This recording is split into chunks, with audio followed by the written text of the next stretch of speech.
Hello everyone. Hope you're doing great. This is Motorsport Progression, and I'm back again with another video. So I just want to talk about the 2025 Japanese Grand Prix, the free practice 3 session, the third practice session that went on.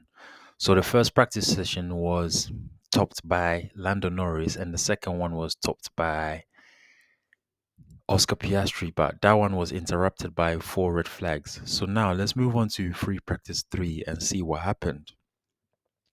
So you had Norris again put it in P1 position 1, and he had a 1 minute 27.965 seconds. So Lando Norris was quickest in free practice 3. Yeah, so the McLarens were looking good for the weekend, and Oscar Piastri was only 26 hundredths of a second back from his teammate. So, but the thing was, George Russell topped the session for he was on top by much of the session, but he finished in third position. And there was also 2 more red flags in that session as well, free practice 3. There was trackside fires, and basically what happened is the car, yeah, the skid plates, causing sparks, yeah, and then the sparks flying into the hot grass, yeah, that's causing fires, so those little sparks, yeah, that shows that they're quite, they have some good diameter, if they're causing fires, that means the diameter on each of the sparks. So let's say like 10 sparks, yeah, and each diameter is like 0 point, let's say 0.5 or 0.6. That's gonna cause fires, so they had to be careful with that one. But the marshals were on top of it, and it interrupted the sessions, so as free practice 2, there was 2 fires, and then free practice 3, the 3 fires as well, so Alpine's engineers as well, the Alpine's engineers as well, shout out to them. They were working to 3 a.m. to get Jack Doohan's car ready. And Jack Doohan was the first driver out, and he was wide at turn 9, and he finished the session in P14. And turn 9 as well. Turn 9 was a problem for a few drivers, like, the second Degner. And I remember there's a first Degner and there's a second Degner. And I remember when Sebastian Vettel used to win in the Red Bull, he was so mighty in the Degners, the first and second Degners.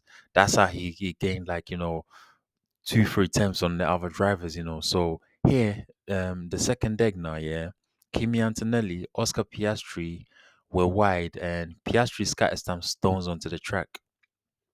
And even Lando Norris here in the second Degner, he had all 4 wheels off the track, and there was some sand on the track as well. So the second Degner was a little bit of a problem for the drivers in free practice 3. Maybe they were just pushing the limits to see what would happen.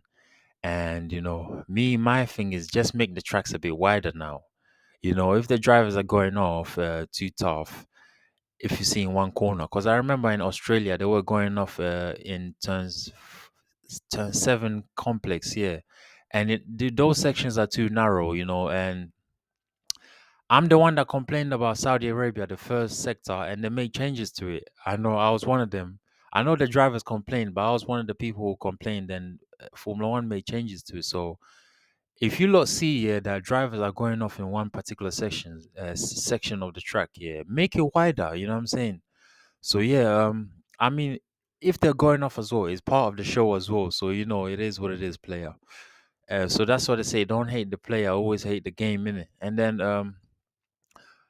then also, Science was in P10 in both free practice 1 and free practice 2, and he had a little snap in turn 6, and he was talking about the balance, trying to work out the balance of the Williams to see how it's going.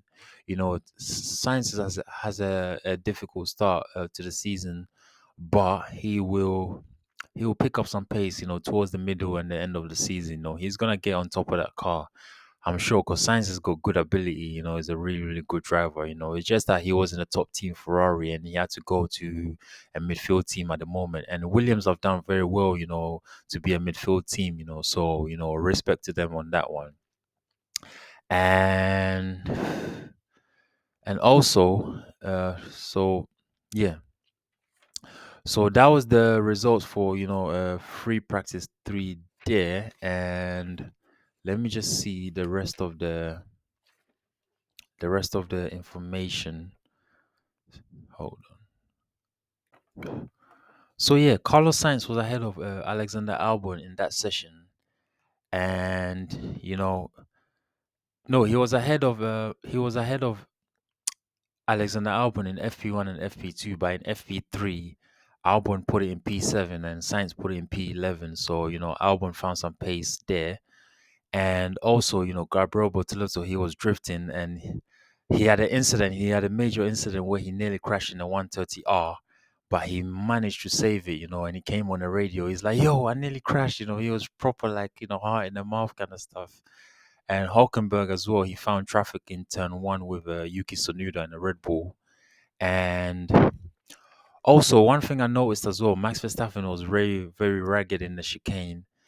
And in all the three sessions, that he's competed in, the first session he struggled a little bit in the final chicane. Second session, same thing, and then the third session as well.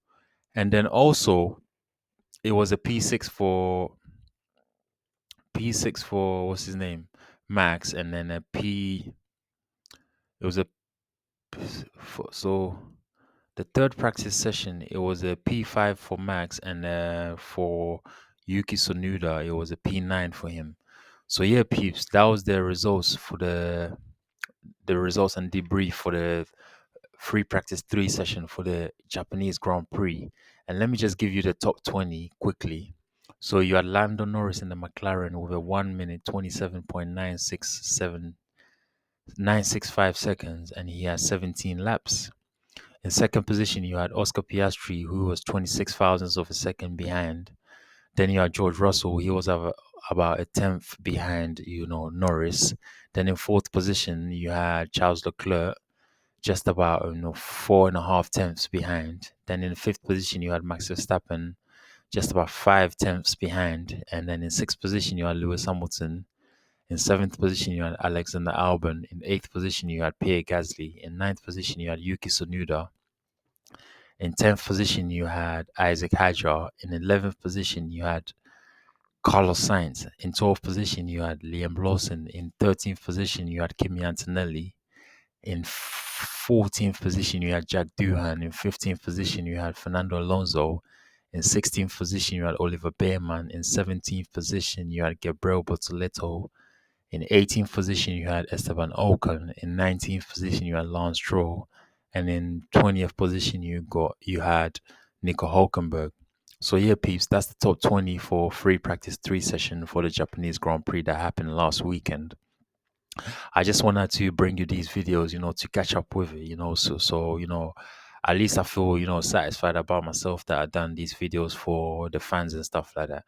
So yeah, peeps, I just wanna say, yeah, so the first practice session was Lando Norris fastest. Second practice session was Oscar Piastri fastest, and third practice session was Lando Norris fastest. So the McLaren looked like they had the pace, but there was something to be thrown in the works for qualifying. So I'm gonna talk about qualifying next, and then I'm gonna talk about the race. So yeah, peeps, I just want to say to everyone watching this video, thank you for your support. I really appreciate it. And don't forget to subscribe to the channel, hit the notification bell. Don't forget to like the video as well. Don't forget to comment, drop your comments below if you got any comments to let me know what you think about the free practice 3 session for the Japanese Grand Prix. And if you got any questions to ask me, feel free to ask. And also share the video on your various social media platforms. Also, you can also click on another video, and then when you click on another video, you can check out new content or some of the old content that I've made as well.